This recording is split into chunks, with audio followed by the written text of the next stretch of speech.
So I'm an academic internal medicine doc. So I'm a professor of medicine at the University of Iowa. And I absolutely believe in science, in drugs and technology.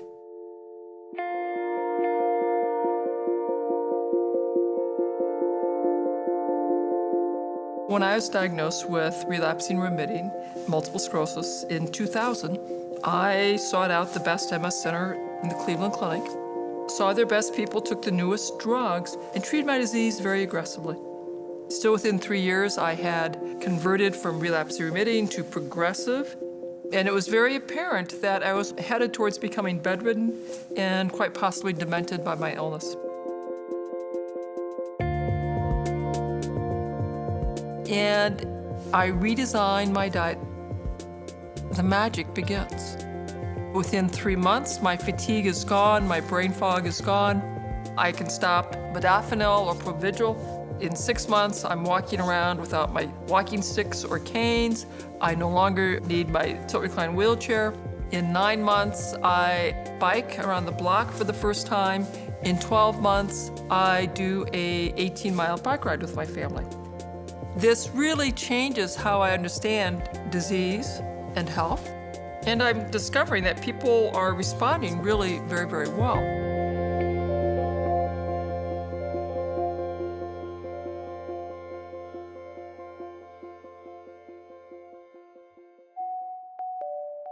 Chronic disease and autoimmune disease has reached epidemic proportions. By some estimates, autoimmune disease affects about 1 in 5. When you add in other chronic illnesses, about 75% of us are unhealthy. And that's not the way it's supposed to be. We're clearly in an epidemic because the quality of our diet is steadily declining.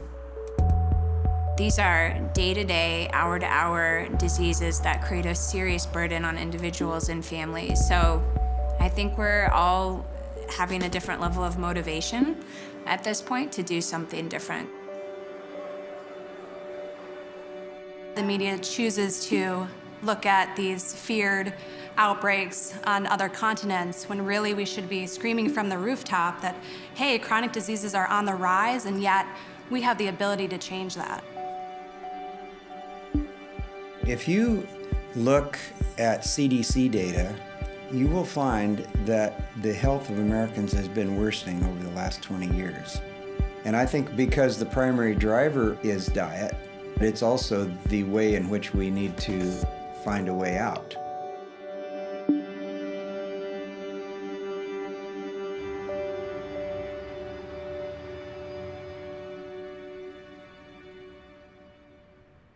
The inspiration is the theme of this year's TEDx Mount Hood is the road less traveled, which is what we're talking about, is how do we go to new places that we've never seen before.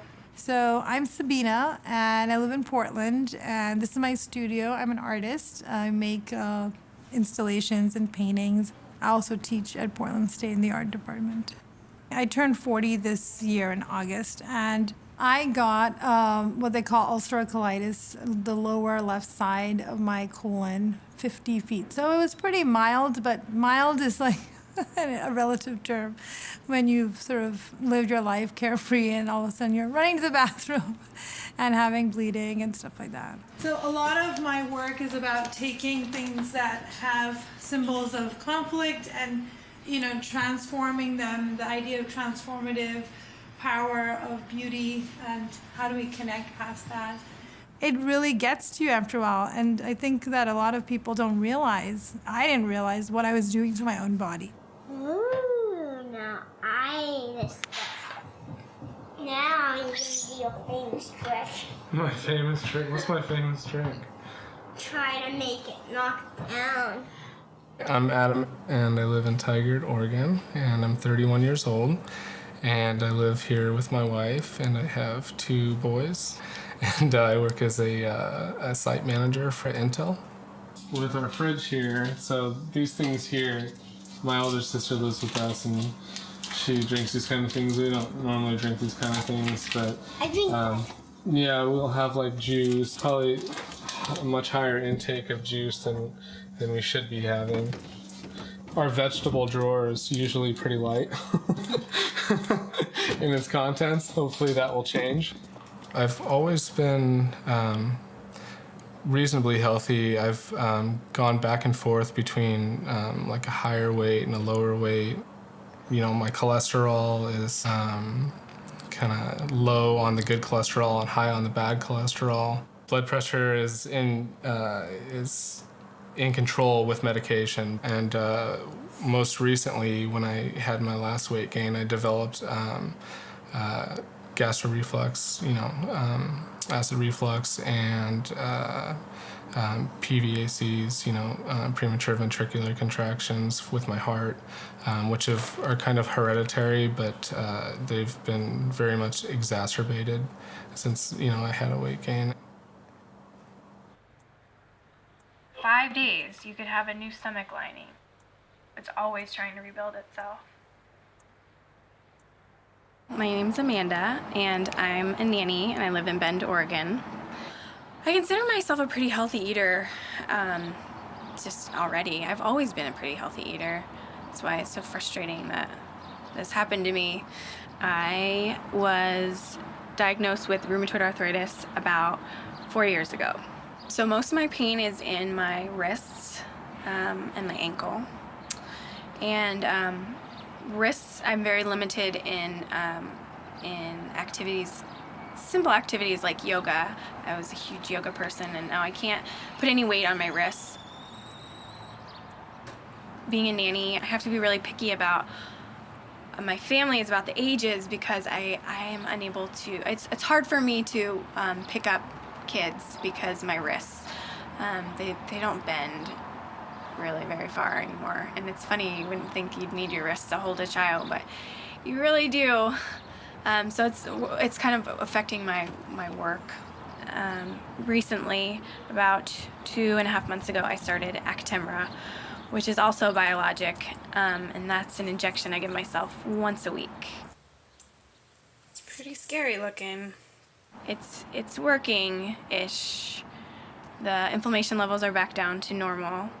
Everything looks good on paper, according to the rheumatologist, but I'm feeling a little bit better, but definitely not 100%. I still have a lot of pain.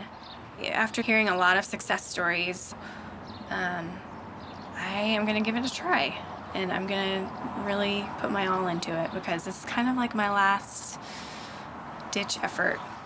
That one's called Crater, but then there's all this plant life. So when I first got diagnosed, I basically ignored, my body for the first 2 months, and I was like, this is not happening. I was having bleeding, and then finally I got really frustrated, and I was like looking for answers, and then I found this diet. Even besides the medications, like I want to be a good role model for my boys. For me, I'm starting to realize more and more that it's an investment that you have to make, or else you end up with this, right? I think if I were able to be well again, I would never take anything for granted again, because that's all I want. It's all I want out of anything in the world. Is I want to feel better. I want this to go away. I want to be the old me, back when I did take everything for granted.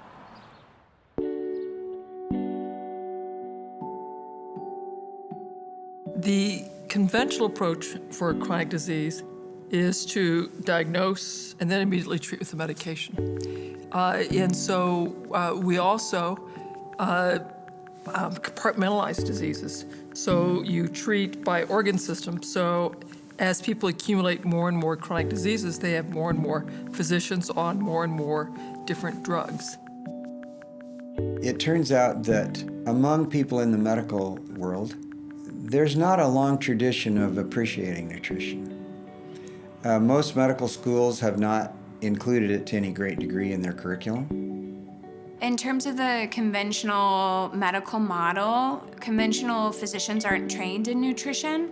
They have so much other education that they focus on. Most medical doctors receive 4 hours or less in nutrition. The traditional nutrition information that has been included in medical school curriculums has been very biochemically based. historically, students do learn about, how does vitamin A or vitamin D interact within, a human system. What we have to do is to help physicians understand the concept of nutritional therapy, which means that good nutrients can reverse many kinds of chronic diseases in a way that's very positive for the patient without the use of drugs and other things. And I don't object to the use of drugs, but there are ways in which physicians can help their patients by helping the patient know how important nutrition is in their own management of their conditions. What the medical students aren't being taught is if you fix the root cause, which is diet and lifestyle, you could roll back these progressive diseases. My name is V. Capaldi, and I consider myself a miracle. I have secondary progressive MS and have been legally disabled. August 5th, it was 15 years. And that translated into bilateral loss of the use of my hands and inability to swallow and to basically take care of myself, which resulted in full-time care. And I'm gonna try and guide my hand to apply a little eyeliner. And then I started doing the protocol, and within 30 days, my body started responding. Miracles started happening, and it continues to happen even to this day. And I actually am pretty close to gainful employment. I wasn't able to drive for many years. I actually bought a new car. Got a little red Fiat. I'm thriving, even better than I was before I was ever diagnosed with multiple sclerosis. In this journey, you have to find meaning in your circumstances right now so that there's purpose and value in their circumstances. And with good fortune, diet and lifestyle changes will stop the decline and quite potentially restore function, reduce symptoms, allow them to reduce and even eliminate some, if not all, of their medicines.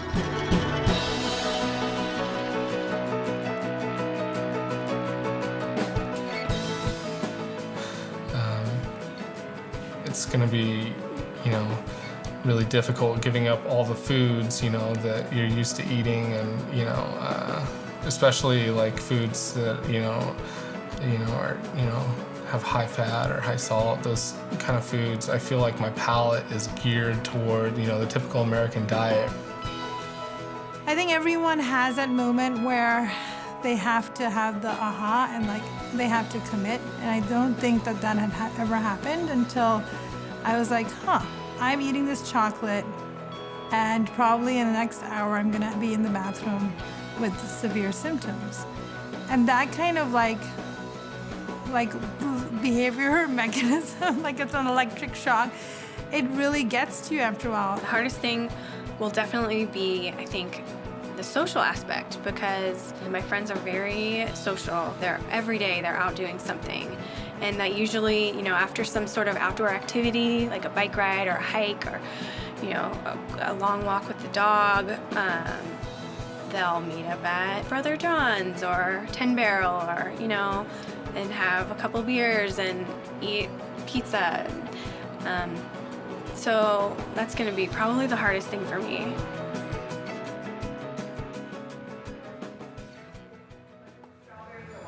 All right, are we ready? Yeah, we called earlier about some chicken livers. Yep. Mike, what did you do with the chicken livers down here? Cool. There you go. Anything else for you? Do you know a little information about where the livers are from, or where they're from. I have heard that it's a huge component of the diet.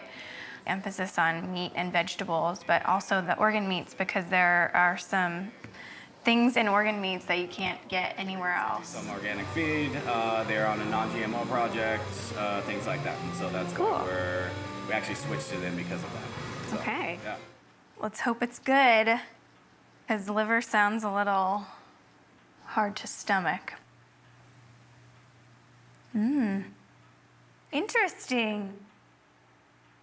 Most people know they want to or they should eat better, eat healthier. And if they had access to whole foods, there really is a genuine concern that the food won't taste good. And if the food doesn't taste good, people are likely not to eat it. And so this goes back to having a little bit of inspiration, motivation, and risk in the kitchen to cook again. It's hard to make dietary changes when you've been eating a poor diet for your whole life and nobody's told you, hey, this is actually putting you at increased risk of disease. And so we're not really there to tell people they're doing something wrong or that it's even their fault. We are just providing the information and giving them some guiding principles so that when they do start to make the changes, it can come from within. So we really want to highlight this half plate of veggies and including healthy fats with your meal. My colleague, Dr. Julie Briley, and I developed the Food as Medicine Everyday series almost 5 years ago. So it's a 12-week hands-on whole foods cooking and nutrition series that is actually taught by naturopathic physicians. And every week we build on our nutrition knowledge. Women should have no more than 6 teaspoons of added sugar a day, and men should have no more than 9 teaspoons. So we need time to integrate that information in order to lead to long-term habits. And then the incorporation of cooking meals together is really important. Getting people to touch food, see food, smell food, really helps to develop a healthy relationship with food. We have a wide range of socioeconomic and educational backgrounds in terms of the participants who come into these Food as Medicine every day. And in terms of label reading and nutrition knowledge, it's an equal playing field. We've been teaching this program in very diverse communities in Portland for the last 5 years. And most recently, we've been in Coffee Creek Correctional Facility. And so this is a women's correctional facility located south of Portland. In addition, a lot of these women are dealing with worsening diabetes, weight gain, and other health issues while incarcerated. And in reality, these are women that are going home. They're going home to their families, and they want to be rehabilitated. They want to cook well for their family and their other family members that might have diseases. So they truly, really need this information. So when you look on your label, you'll see a section called Nutrition Facts with all the numbers listed. I'm going to tell you why we don't actually want to look at that part of the label. The most important part to look at first is actually the ingredient list. And it's such an important, crucial skill that people need to learn. And then we go through and we actually read some of these labels and we see that one soda is double or triple the amount of sugar that you should have in one day. This is like mind-blowing for people. Then we look at yogurt labels and processed food labels. I mean, it's truly such an eye-opening experience. These are vanilla. So this is 18 grams of sugar, 15 grams of sugar, 17 grams of sugar. So it has some maltodextrin in it. This one's actually pretty good on sugar content for ketchup. Only 2 grams of sugar in a tablespoon. Good.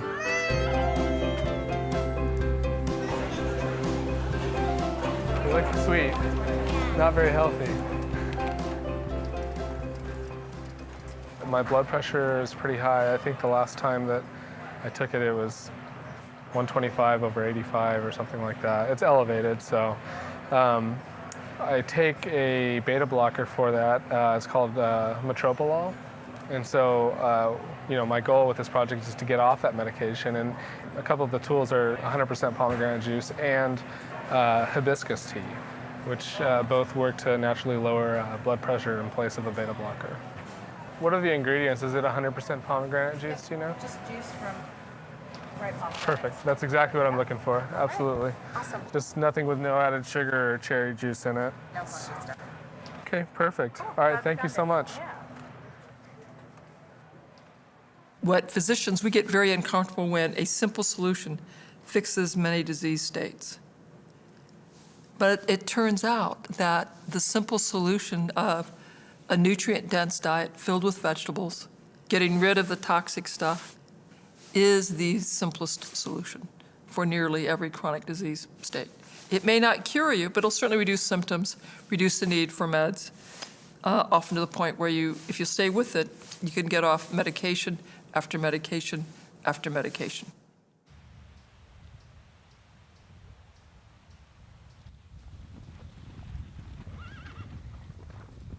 So when I was at my sickest, I was pretty much bedridden. I had lost my job. I had been in the hospital 3 times in 6 weeks. I was diagnosed with Hashimoto's disease, which is an autoimmune thyroid disease, and celiac disease about 3.5 years ago, after about a year of declining health. And when I got my diagnosis, they just told me to go gluten-free and that everything would change and I would feel totally better. And I didn't. I actually felt a lot worse. And I started to think, well, maybe there's something about my diet that's really not supporting me. And I did a lot of research, and I really came across dietary modification for people with autoimmune disease. And what I found was totally shocking. So I had been living off of all of the foods that the experts were now recommending that people with autoimmune don't eat. And so those were things like grains, legumes, soy, and that was like all I was eating. So I decided to do an elimination diet, and I removed all of the gut triggers. So I did the autoimmune protocol, and it totally transformed my life. In 6 months, I was back to good health, and I wouldn't say everything was perfect, but it was the thing that really jump-started me on the road to recovery.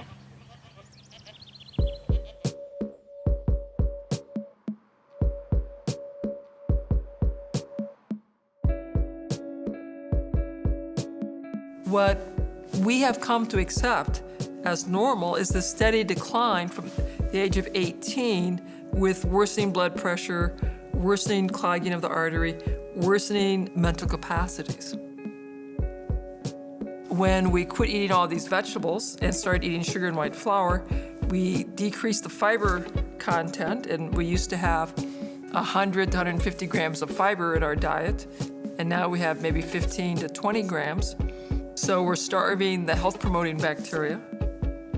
So we've done a lot of things that switched us from having a healthy, disease-resistant body, for which our DNA programmed us, to an inflamed, sickly, disease-prone body by having micronutrient deficiencies, by having our gene expression changed, and by shifting which bacteria and viruses live in and on us.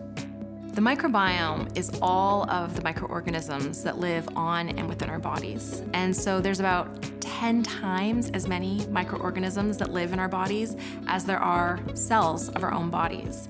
And one of the things that we understand is that we have this symbiotic relationship with them. We provide a lovely home for all these microorganisms, and then they directly influence our health. One of the things that is the most important property of a healthy gut microbiome is diversity. So we want something like 500 to 1,000 different species of microorganisms growing in there in healthy relative quantities. There's certain things that can actually make the wrong types of bacteria grow. Then you have a system that's out of balance. Then you have the lack of variety that is one of the biggest risks for chronic illness. So we need to feed them vegetables and fruit and nuts and seeds and these great sources of nutrient-dense fiber, lots of plant phytochemicals. And then we can have this healthy, robust variety of microorganisms living within our digestive tracts, living within our bodies, that are then providing us with all of these great benefits, like regulating the immune system. So the gut microbiome, beyond influencing the immune system, influences things like brain health, influences how our neurotransmitters are regulating themselves. They can change our hormones and influence our hormones. And we understand just the tip of the iceberg when it comes to the gut microbiome. We are starting to understand how profound and far-reaching their effects are.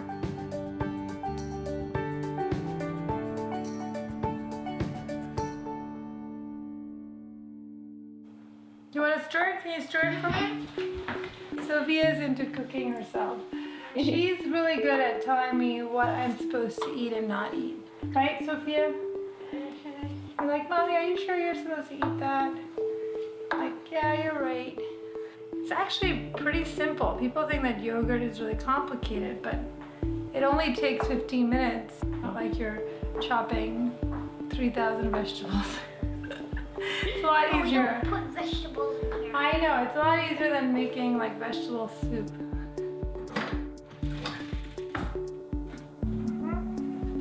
So if you look at this, this is what makes the yogurt.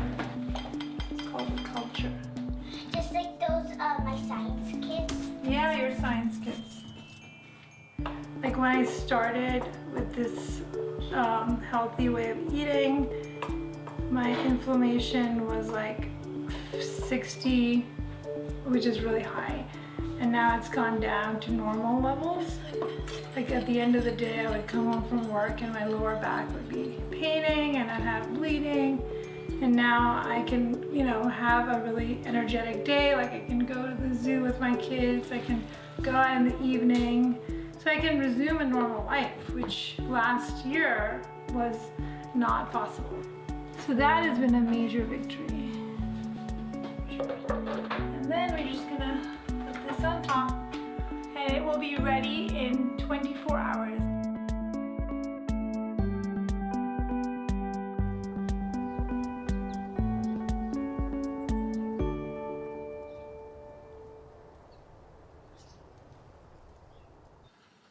So when you start doing a dietary approach and a lifestyle approach, you're providing the resources that your body needs to heal and the opportunity to heal, which you get through sleep and you get through the hormone regulation that comes with stress management and activity.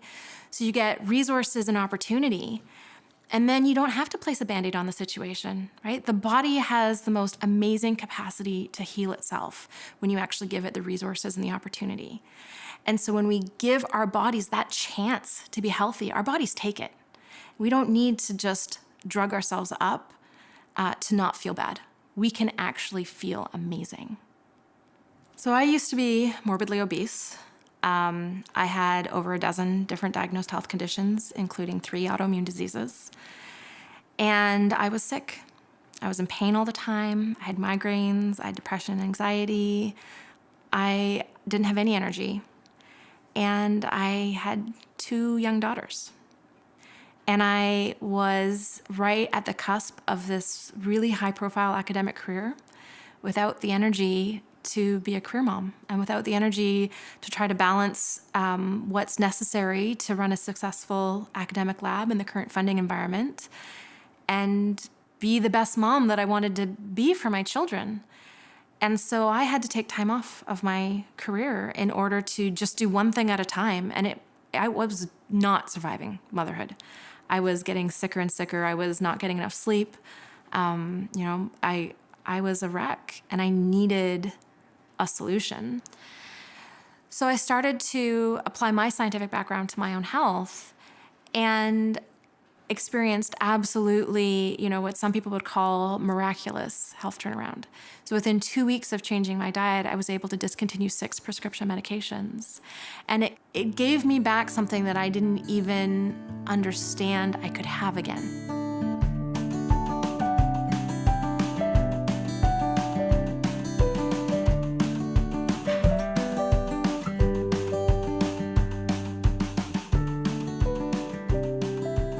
I'm feeling better. I'm sleeping really well at night. I used to wake up like 4 or 5 times a night and just toss and turn and be uncomfortable for the position I was in with my joints. And now I'll sleep the whole way until the morning and maybe only wake up 1 time. It's really, really awesome. That's the biggest change that I've noticed. So, but yeah, energy levels are higher, definitely. It's definitely energy and sleep. And I think overall mood too. I feel really empowered and really excited to get up every day and try new things and cook new things. Here goes.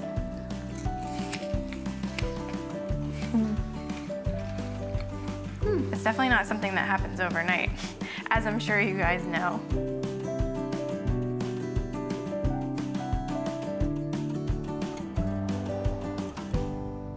American Heart Association has shown that in 2014, we spend about $1 billion every day on cardiac-related disease healthcare costs. And they're expecting that to double in another 14 or 15 years, so that around 25, 26, then there's going to be, the cost will be twice as much, and we'll be spending $2 billion a day. Taking care of someone who has chronic heart failure, for example, or coronary artery disease can be very expensive in terms of surgeries or procedures. And therefore, my view is that we will not be able to sustain caring for everyone who has it. That's the compromise we'll have to make. And we'll have to give people the best medical treatment we can without undergoing all the procedures that might be life-saving, because I don't think we could afford to do it if that many people in our population had the problem. So when you look at the statistics, for something like autoimmune disease, you've got roughly 50 to 60 million Americans who are affected, which is twice the number of Americans that are affected by cardiovascular disease and 4 times the number of Americans that are affected by cancer. The CDC projects that 1 in 3 people will have type 2 diabetes by the year 2050, if we stay on this trajectory that we're on right now. And that means we can't stay on that trajectory, because if that were to happen, it would bankrupt our medical system. And the decreased worker productivity is 2 to 3 times the cost of the medical care. Another sidebar is that the lack of healthy workers will devastate our economy. Even if you decide we're not going to cover any of those healthcare costs, that people, you're on your own for that, we can't afford the drain on the economy from lack of healthy workers. What the Moore Institute wants to do is to help people understand the process by which poor diets actually lead to disease, and that brings up the word epigenetics. So epigenetics is the modification of genes by what we call the environment. In this case, I'm referring to nutrition. The science that I was talking about that we want to share is based on discoveries that have only been known for the last decade or two. And that is that the nutrition that a person gets when they're developing is what determines their likelihood of having diseases when they're older. So now let me explain the 100-year effect, how it works.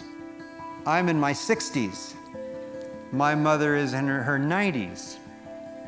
And the egg that made me was made in my 92-year-old now mother when she was a fetus in my grandmother's womb. And the egg that made me was almost exactly 100 years ago. So I'm 100, and that 100-year life I've had has been dependent on my grandmother's nutrition, on my mother's nutrition, on my childhood nutrition, and now on my nutrition as an adult. If I can just give you an example, the way you get nutrients while you're developing before you're born will tell a growing body how to turn on genes or turn off genes. And if there's not enough nutrients to grow well, then what will happen is some of the genes that should be turned on and operating will be turned down like a dimmer switch on a light. They'll be gradually turned down by a mechanism called epigenetics. And then later in life, those genes will make a person more vulnerable for having disease. Now, many people have said the problem with emphasizing this is that it somehow blames mothers for all the disease that we have, and that's really not true. The truth is that the food environment we all live is where is the problem. And if we have to blame something, we should blame the fact that the American population has allowed food industries to determine our taste preferences and somehow keep us from eating the kinds of food that would be healthy.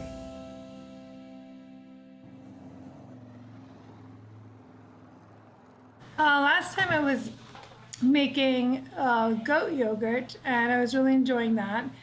And I was still having problems with some digestion, and so right now I'm not doing any dairy, yogurt included, and I've also sort of started pureeing my vegetables, and it seems like it's going better with a more pureed, dairy-free diet. So I don't know. I may have to sort of like go this route for a while until my body's like totally more healed. Like a typical artist mentality is I start sort of like I start speeding up and I become more manic. And every couple of days, like I'd have to go in for yoga or I have to go in for acupuncture or something to like somebody to jolt me back to like my baseline, which in turn helps me make better choices with my food. Just trying out things like that to manage my energy level. I love the big picture. The details are excruciating. Right now I'm in the midst of that. And then I have to switch hats and sort of think about my big idea where it's spreading.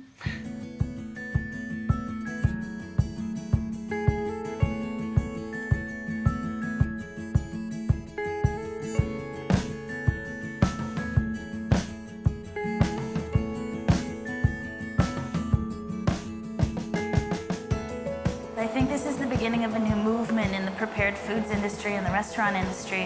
One that really says we need trust and we need a maximum amount of transparency. People need to feel safe. I do think it comes from people being increasingly ill and realizing for the first time that their relationship to food might participate in their health. But also I think because of the healthcare system and the rewards that are going into preventative care, people are taking more initiative for their health.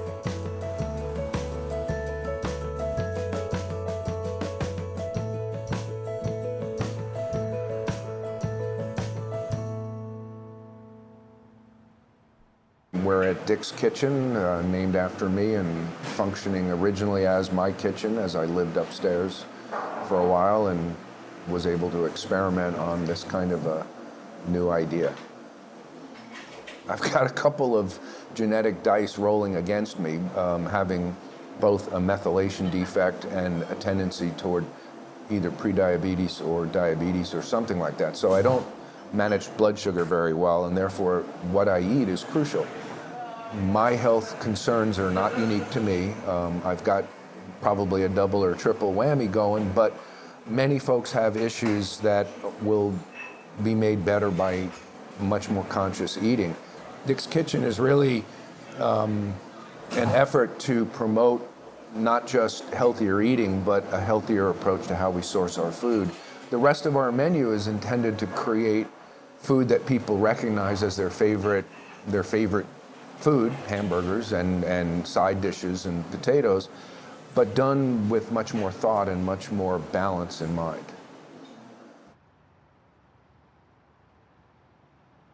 I feel like I interact with people every day that are suffering needlessly because of choices they're making because of convenience. They don't know how to help themselves, things aren't available for them to help themselves, and they feel trapped by what products are available to them in the grocery store.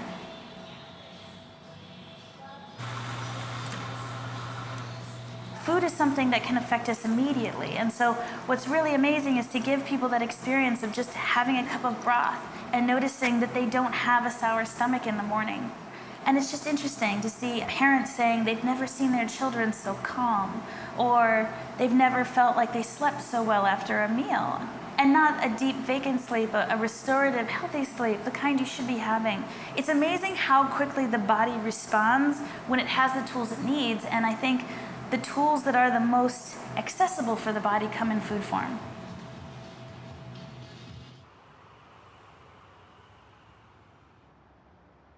Yeah, so the Brooklyn House is, we call it European style comfort food. So this lady would like the pork chop special, but she's on the SIBO protocol. Okay, so we have the pasta puree that Yes. we can do with her for... And there's no garlic chunks in there. There's no garlic chunks, it's all strained. So we're all good to go.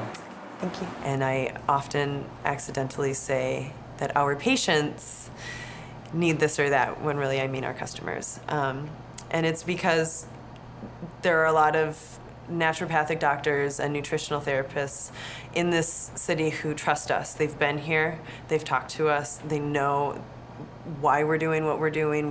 They know how.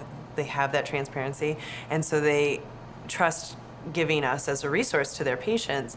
So what we provide here is a truly holistic food as medicine experience. You get both the foods that are healthy for you and the treatment that is healthy for you. You get to invite your whole family, and the family member who likes the steak and potatoes, and the family member who's vegan, and the family member who has celiac disease are all gonna be fine, and you with your SIBO-specific diet can feel like you just ordered a meal. And so those customers are the most invested in this restaurant. They are personally invested in the health of this restaurant because it allows them a place to go where they don't feel like a social outcast for trying to heal their body through food. The hardest thing to do when you're introducing this lifestyle to people is to get them out of their heads. People are actually, I think, very instinctive eaters, and when their body responds positively to a food, regardless of whether their brain is telling them it's going to be kind of weird or unusual, they will naturally gravitate toward it as a delicious experience. Again, that doesn't necessarily mean they're ready to jump into eating a whole piece of liver, but if we can prepare it in a way that makes it more accessible, we'll be able to offer them a way to participate. In the food business, first and foremost, it's just got to be a satisfying meal. No matter how healthy you think you are, if you're not enjoying it, you're not likely to return. So we have to balance creating a great environment and a welcoming environment for folks with various nutritional orientations. But in the end, anybody who has an interest in healthy food should be intrigued enough to dig deeper. And that we hope we can do that without annoying people.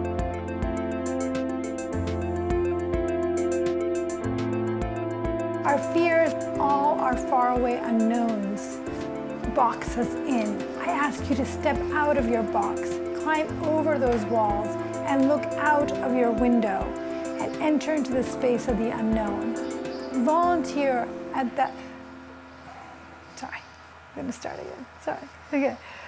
Our fears, I have been not sleeping enough, so that's having a little impact on my bowels, but I'm still holding on to my diet. I haven't really gone and gotten a chocolate bar. So I think what's good is I'm shifting away from emotional eating, and now I just need to still manage that stress. So it's in the middle of trying to find the time to be this is gonna help me think better. Let me get this centered. Be aware of TEDx, which is coming up this weekend at Revolution Hall. We have the artist in residence of that program right now.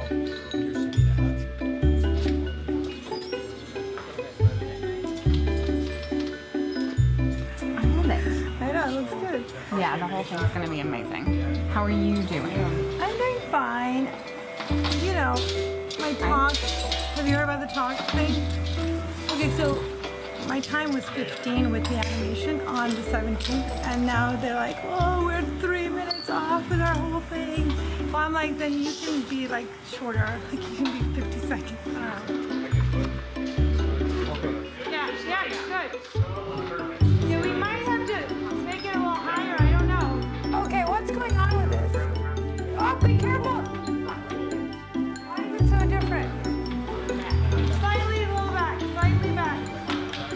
Right there, perfect. So once they're in that position, can we move them further or not? What are they tied to? Hi, Maria. Listen, you're picking up the children, okay? Just bring them over here to, I'm gonna send you the address, okay? It's 14th and Start. Okay, hold on, where's my, why am I confused? Okay, that angle.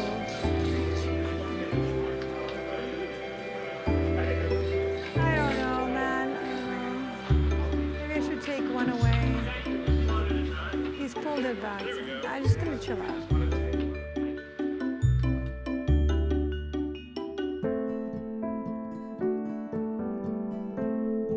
We have to change the food culture. People have to realize that it's just not their own discipline for eating better food, which is important. But we need to find ways in which eating healthy foods is really the cultural norm. And we have long ways to go to do that. I'm really glad that you asked about food culture because I think that that's the important piece that's been missed. We talk about individual responsibility and we talk about why people aren't doing what they're doing, but we fail to really give credit to the fact that we live within a culture that is telling us how we should think and feel and act in regards to health and wellness. Our society doesn't really support our choices to be healthy and well. Corporate work environment, every place I've ever heard about, the break room was full of junk. I mean, can we bring in a fruit platter? Are you kidding? No, we're bringing donuts in. What are we having for dinner at the potluck? Pizza, obviously. Like, oh my gosh. Can we get salad? Sure, what do you end up with? White lettuce and croutons and cheese, Caesar salad. Like, yeah, great. White lettuce, or plain iceberg lettuce. It's like an effort to actually do anything healthy in the corporate world, in the work world, which is where most of us spend so much of our day. If there's not a lot of support there, that's gonna be tough to make change. Diet-wise, there's still a challenge. I still have, unfortunately, incredible levels of stress in my life. My brother has been staying with us for the past 2 months, and that's a really big source of tension for me. And then we were trying to buy a second house, and we pulled out of that, and so it's just been a very, very busy and challenging time, on top of things with work and other things in Tyler's school. I've been able to, like I've told you before, I've been able to go for like a week, like 2 weeks, but then when I fall off, I fall off really hard. It's difficult, especially with the boys, and we seem to eat out quite a bit because of our schedules and things like that. I would say that has been the biggest barrier to being able to successfully implement these things is eating out, So I'm still working on the day-to-day choices. Like, I'm trying to have at least 1 paleo meal a day and 2 paleo snacks a day. And that I've been successful with, and I just, I tend to feel a whole lot better when I'm adhering to that type of, diet. It feels like every time we meet, I say this, but it seems like things are going to start slowing down. I'm hoping, kind of letting my brother stay with us and trying to get into this, this buy the second house and things like that. We're kind of shooting myself in the foot for being successful with this.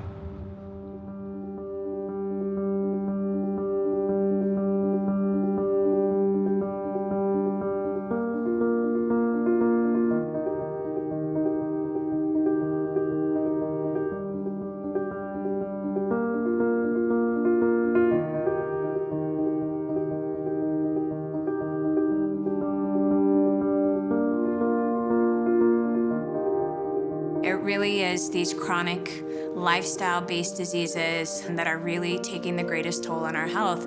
And the United States is actually one of the greatest sufferers of these chronic diseases. So despite the fact that we have access to incredible modern medicine, we're ranking pretty poorly compared to our fellow countries in terms of how we're managing the burden of chronic disease. So it's pretty serious, I'd say. What we have come to accept as normal is the steady decline from the age of 18 with worsening blood pressure, worsening clogging of the artery, worsening mental capacities. When in fact, what is normal is fully robust health, physical capacities, mental capacities, into our 90s. Your diet actually has to be a lifestyle choice. And so what we need to look at when we're giving individual recommendations to patients is We need to look at their stage of life and their disease process and their health goals. We need to look at if they have a food sensitivity or a food allergy. But in addition, we also need to think about their cultural upbringing, their ethical choices around food, and then also, and very importantly, their access. Do they actually have access to this healthy, healing food? And so all of those things need to be taken into account when you're working with a patient and trying to get them on the right path. We are all individuals, and what is optimal for each of us is going to be a little bit different and is probably going to be a moving target, because how our bodies respond to food is dependent on how much sleep we got. It's dependent on our stress. It's dependent on exactly what our gut microbiome is doing. It's dependent on the last time we were exposed to a virus or a bacteria. There are so many things that influence how we respond to foods. So creating a diet, right? And it's here's your rules, here's your yes and your no's, isn't really the goal. It's creating the scientific foundation for understanding how to choose a food, and then providing a framework from which people can start and then experiment to figure out what is really optimal for them and what makes them feel the best.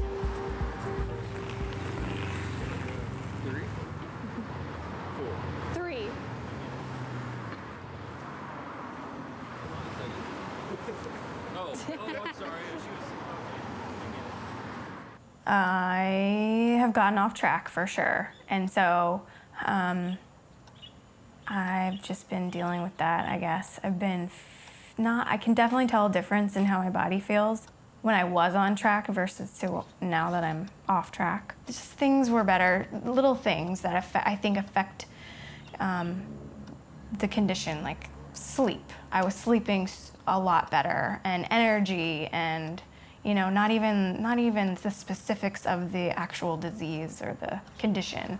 It was just those little things that I noticed a lot. And the big one is pain. It's back.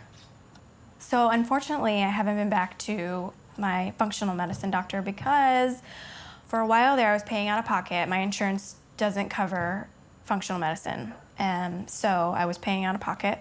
And at some point, it just got to be too expensive because I was paying hundreds of dollars in vitamins and supplements, and every time I went, it was more tests, and insurance wouldn't cover this test or that test, and so it was definitely starting to add up. Right now, what's holding me up is I'm getting lots of information from just which diet to follow, because now I'm hearing that meat is not good for arthritic conditions, and I went to an iridologist in town, and she was amazing, and she's she's in remission from her rheumatoid arthritis, and she is very adamant about following a strict vegan diet. I definitely felt like I was confused. I'm still confused. That's another one of the big reasons why I'm struggling right now. I'm confused, and especially when you yourself are Googling, that's the worst. Ooh, those are vegan ones.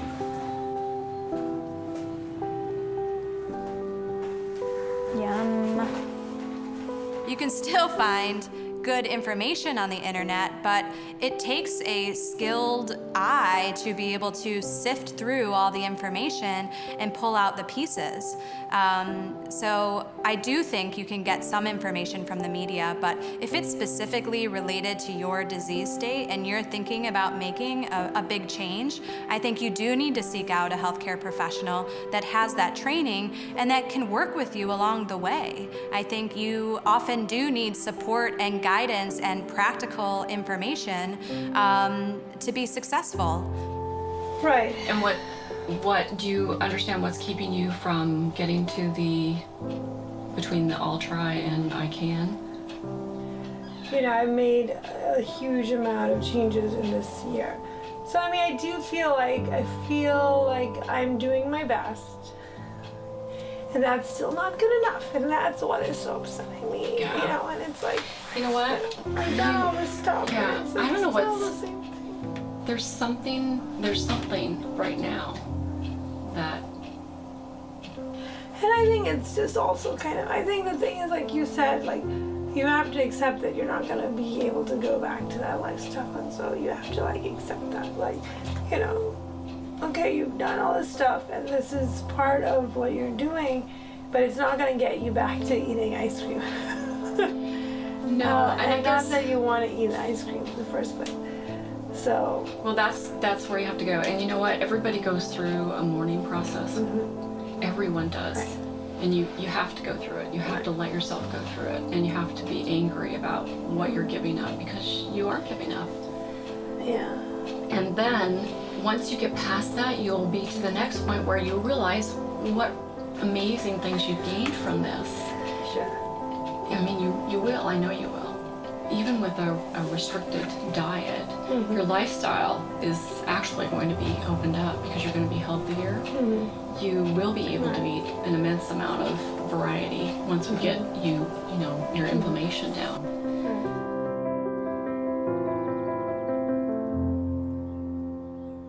Basically, like, I was just laying there and I was putting my 18-month-old down, and it's like, it wasn't vertigo, but it was just like, I heard like a pop, and then like just everything like shifted 90 degrees. Like, it was really strange. Like, it's like not like my viewing angle or anything like that, but it just felt like kind of your center of balance was totally shifted.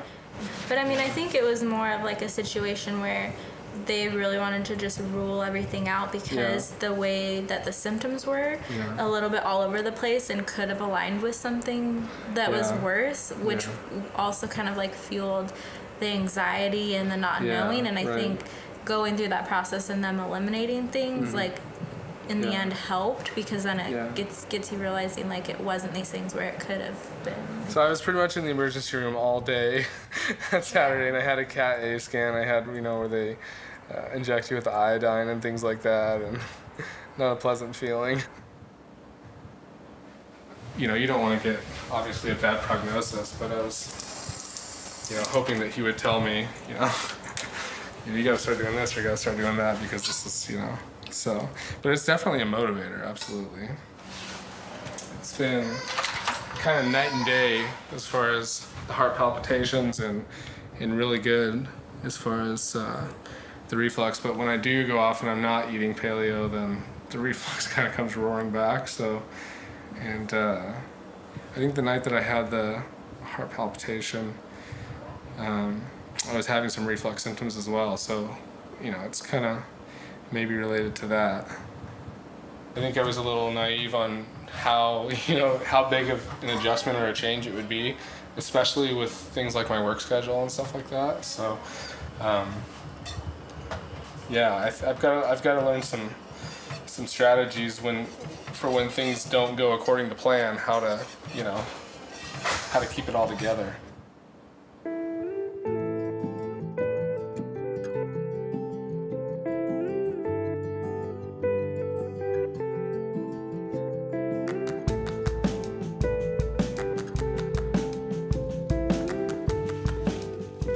We need to both change the education when it comes to food, and change the food supply, and change how our food is grown, and change our access to food, and change the cost of food, so that healthful foods are the ones that are subsidized, not the other way around.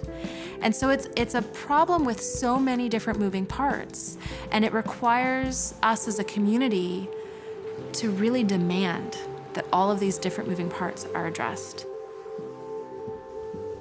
The truth is that we now have people in Oregon and across the country are suffering what we call high-calorie malnutrition.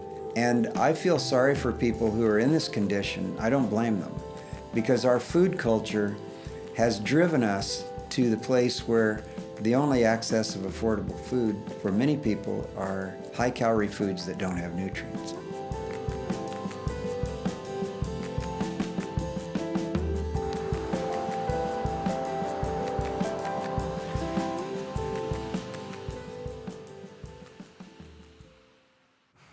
The prevailing wisdom is that we have an obesity epidemic and a lot of people who are having trouble managing chronic conditions, and that is largely due to high-calorie malnutrition, or someone's getting a whole lot of fat and sugar, but not the nutrients they need really to stay healthy. And so in that case, prescribing vegetables might be appropriate. In other cases, when someone's having stalled healing due to malnutrition, Especially if they're low income, the problem might be protein in their diet, that they're just not getting enough protein to grow new skin, and therefore they can't heal. So that's where we started. Our first program was in what we now call curative nutrition dosing. So we're finding folks who have stalled healing with wounds or burns or surgical incisions who aren't able to get better because their body just doesn't have the nutrients to do it. And so we prescribe them a limited course of nutritious food that is tailored to them specifically, right amount of grams of protein and calories for each meal, and they eat it and get better. The social determinants of health make up about 70 to 75% of what is a person's personal health picture. That's something that ordinarily a physician can't impact very much for his patients, but they can impact the nutritional picture in the home by addressing food security in the clinic. Providence has adopted a particularly deep set of interventions, and so they screen for food insecurity because it's quick and simple, but then if a person is food insecure, they're matched up with a health navigator who assesses their full situation, that has patients walking out of a clinic with some new resources to help improve their diet. When I started in April of 2014, there was one clinic screening in Oregon, and now there are over 200. A lot of my patients who've done it so far have really found that that things have improved. Yes. So let me know how it goes, but I think that it's been really helpful, and thanks again for being honest. So from the top down, our medical decision makers really have kind of a blind spot here. So it's really important for programs like this to fill that blind spot and to inform our system of what could be and what should be.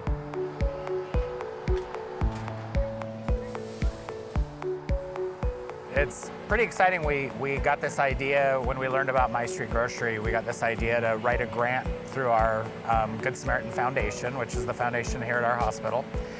So we decided we wanted to write a grant to get vouchers to help people shop for healthier food options. Because what we were finding was our physicians would go into the exam room and talk to someone with congestive heart failure or diabetes, and the physicians would say, you need to be eating healthier, eat more vegetables, and the patients would look at them like, you're crazy.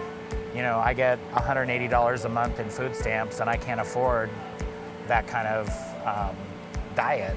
Upon coming here, I had a very unique experience with a patient and was counseling them on dietary choices for their diabetes, and she looked at me and said, are you crazy? That's a rich man's diet. I can't eat those things and pay for them. And she went to the canned food stores and things like that. So that kind of started me on my quest to do a project like this.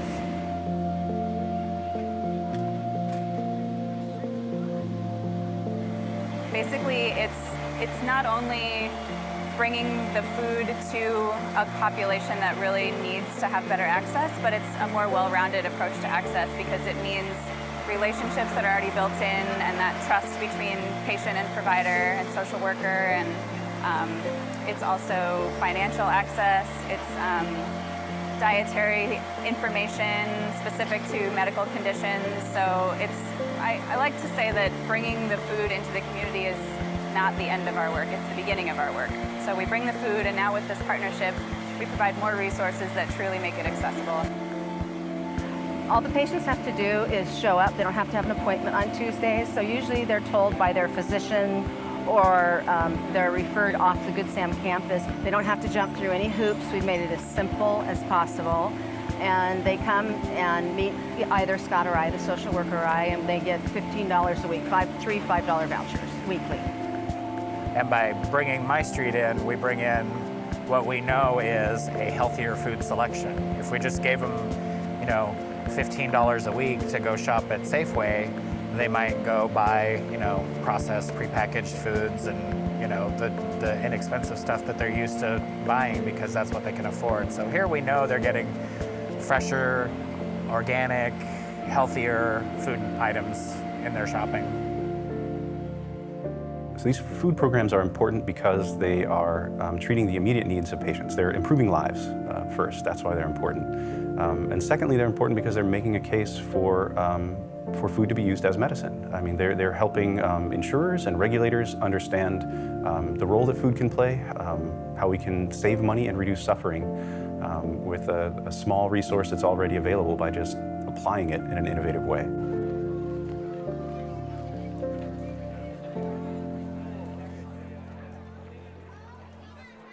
Adelante Mujeres has been around since 2002, and we started out first with our education programs.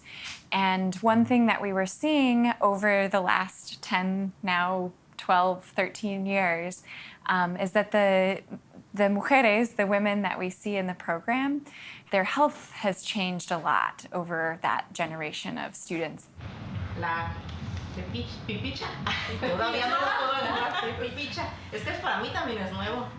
Because most of our patients come from Mexico. Their basic diet is really healthy. They eat beans and rice and tortillas and delicious mole, and they do a lot of physical work. They walk places, they exercise on a regular basis. And then they come to this country and there's a wealth of options, but the majority of those options are really not healthy.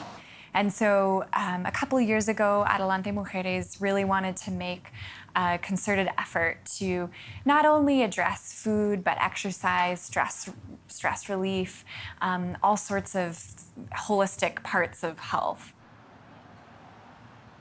One of those initiatives that we're doing is this great collaboration between Adelante Mujeres and Virginia Garcia. This prescription program involves the provider being able to say, hey, you've got a family member who's at risk, either because they have diabetes or they have hypertension or they have obesity.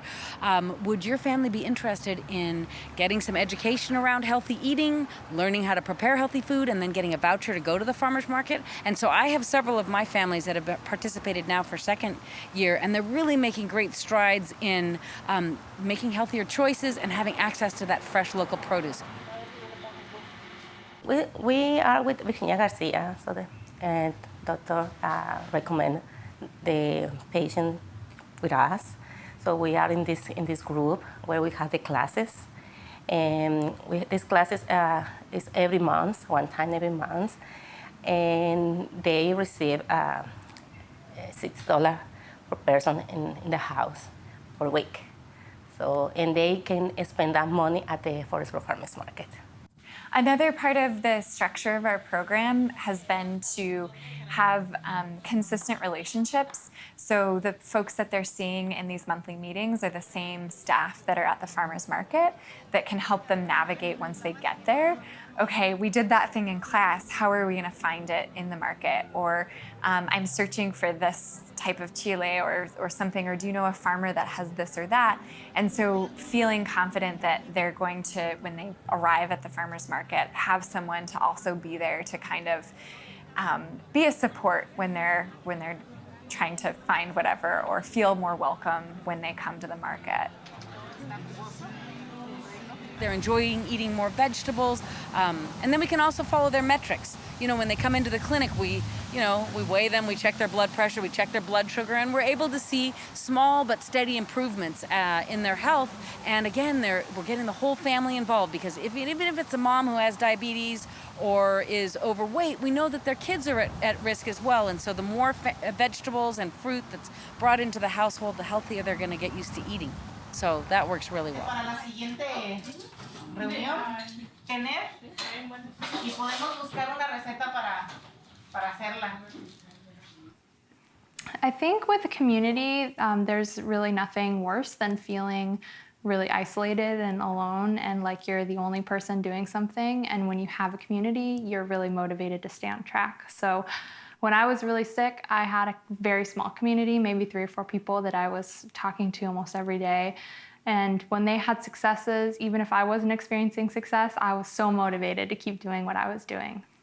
So starting the blog was basically my outlet to start talking about what I was going through with people that also had personal experience with it, because as much as my husband loves me and he's interested in what I was doing, he didn't want to hear about it day in and day out, and he didn't really understand what it felt like to be going through what I was going through. So that was a really big outlet for me as far as just sharing what I was going through, and then being able to connect with other people who were in the similar boat, and also just kind of figure out what they were doing and if it was working for them, and try and refine what I was doing and what I was learning.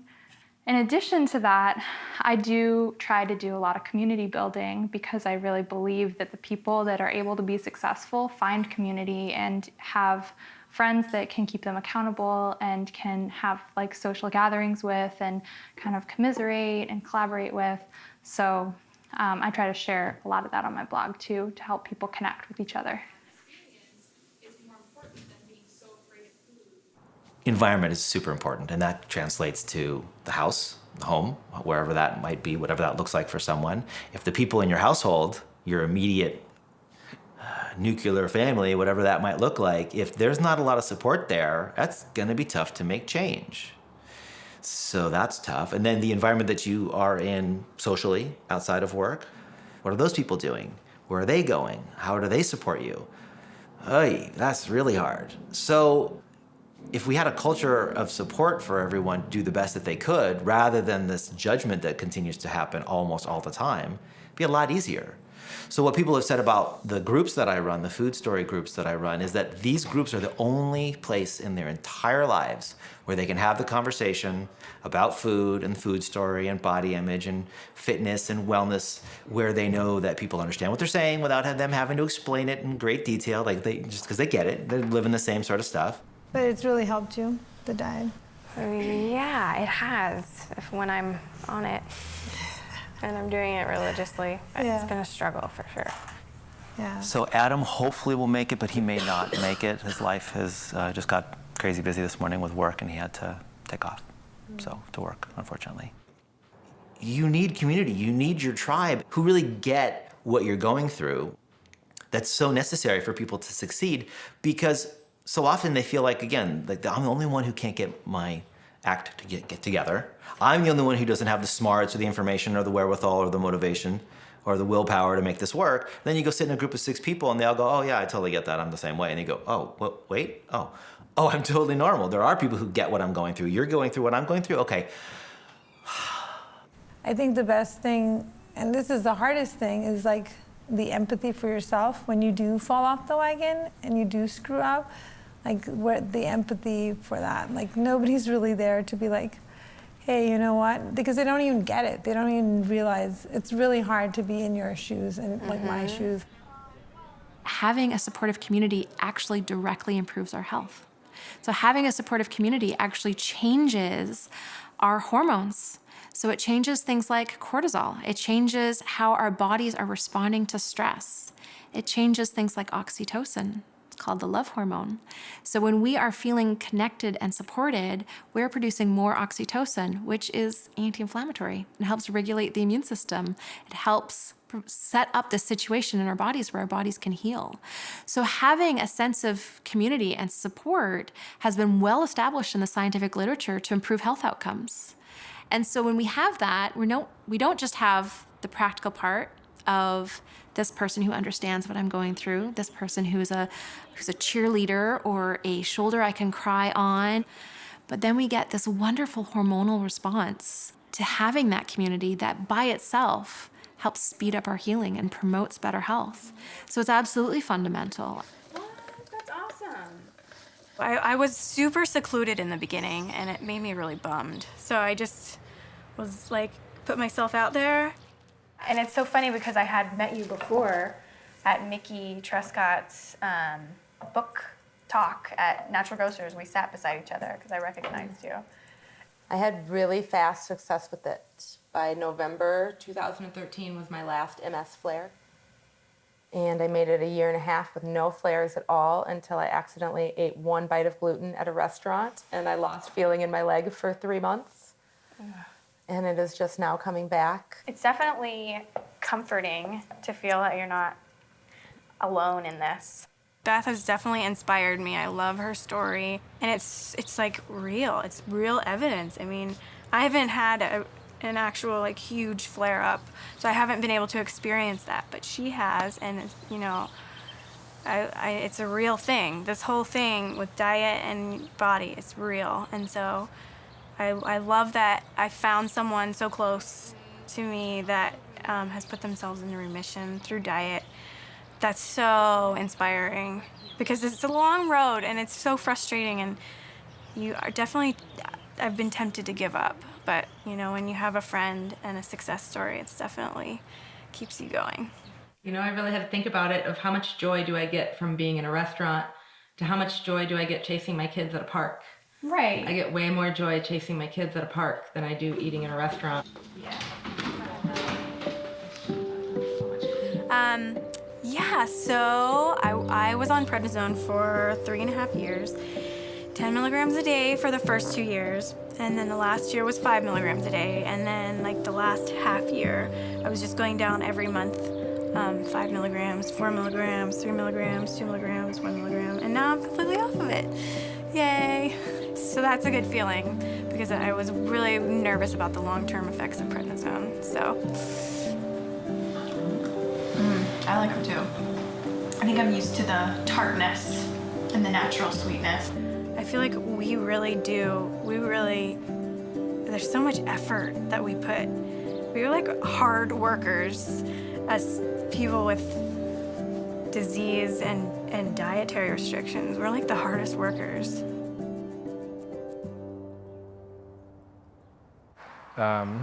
You know, the net gain from the having more energy and feeling healthier has really been a plus for us and had a positive effect on our lifestyle. Yeah, so I mean, it's been about 2 months now of cutting out sugar, where before, I mean, my husband can tell you I had sugar. You can see it right yeah, here. I still have it over here. So like, this is kind of probably bare minimum. She used to have the big syrup pumps. Yeah, every morning, and this is more now on hand, like for guests or something, or just kind of left over. Yeah. I've seen a real difference in my energy level, and I think that now when I do have some sugar, I appreciate it a lot more, you know. You know, she's lost, you know, almost 10 pounds, and I've lost almost 10 pounds, but she's lost a lot of inches and things like that because of sugar. And when we sat down and talked about how can we make a lifestyle change for our family versus how can like you make a change and how can I make a change, that it made all the difference. Because before, you know, he would be doing something and I would, you know, half do it or this sort of thing. But once we sat down and said like, well, what will work for us? Like, how can we meal plan together so that it makes sense for both of us, or how can we encourage each other? It made all the difference. You know, once she's kind of been on board and kind of eating the same lifestyle as me, it's helped tremendously. So a little bit of an update for me on the medical side. So I have been able to discontinue seeing my specialty cardiologist. So my heart palpitations have decreased to the amount where it's usually about once a week, maybe once every 8 to 9 days, whereas I used to have them multiple times a day. And my blood pressure is in control now. It was high on the systolic range, I believe, and now it's under on both. Adam, can you say hi to the camera?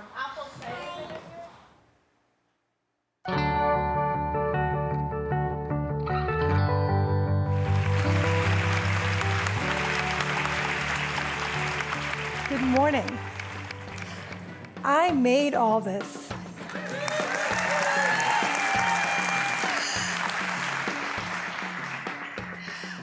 Identity is like a window that frames our view of the world. We can handle something suboptimal better if we have all the nutrients available to help process that.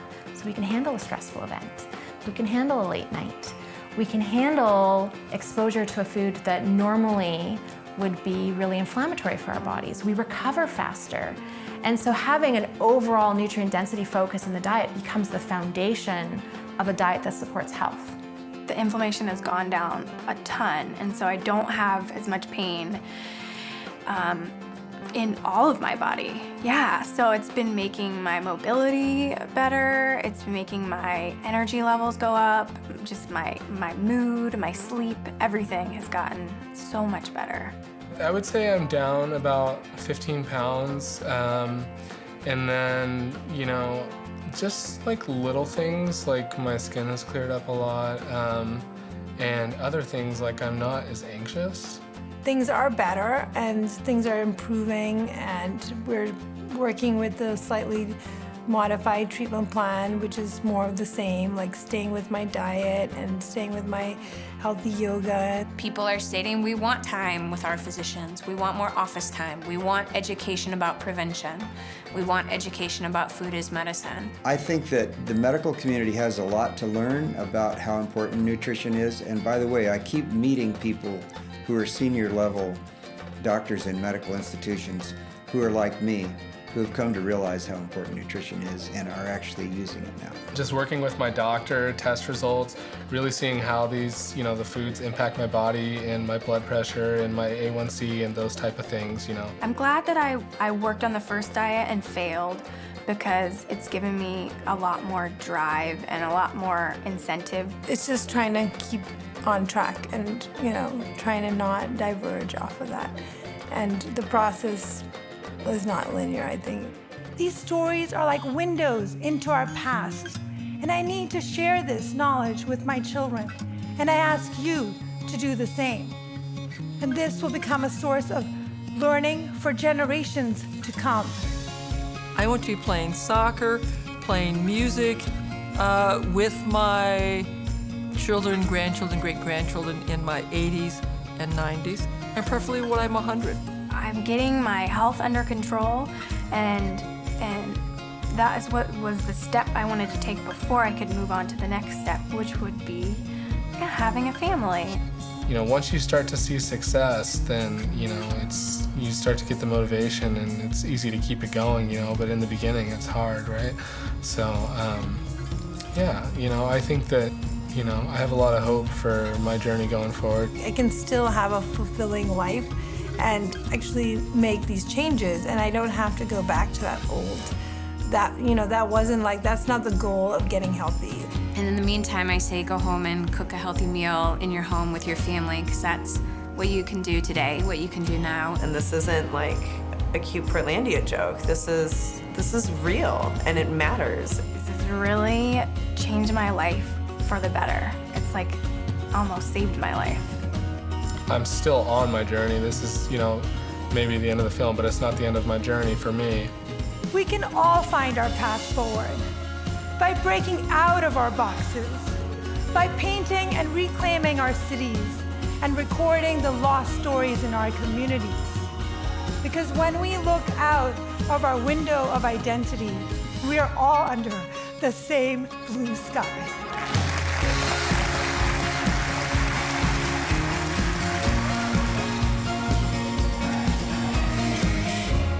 We need the public to share the message that they're learning as well, so that we can affect as many people as possible.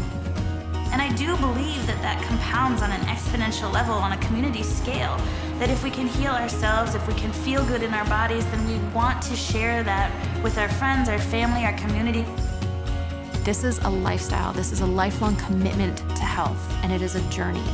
But we all have to come to this place in our own way. We all have to come to it at our own pace.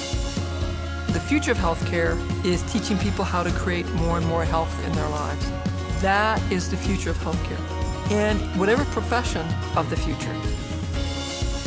Then we don't have to wrestle so much with what we're going to do with all these people who are going to get chronic disease, because chronic disease will disappear. And I think it's possible for us to do if we have the will to do it.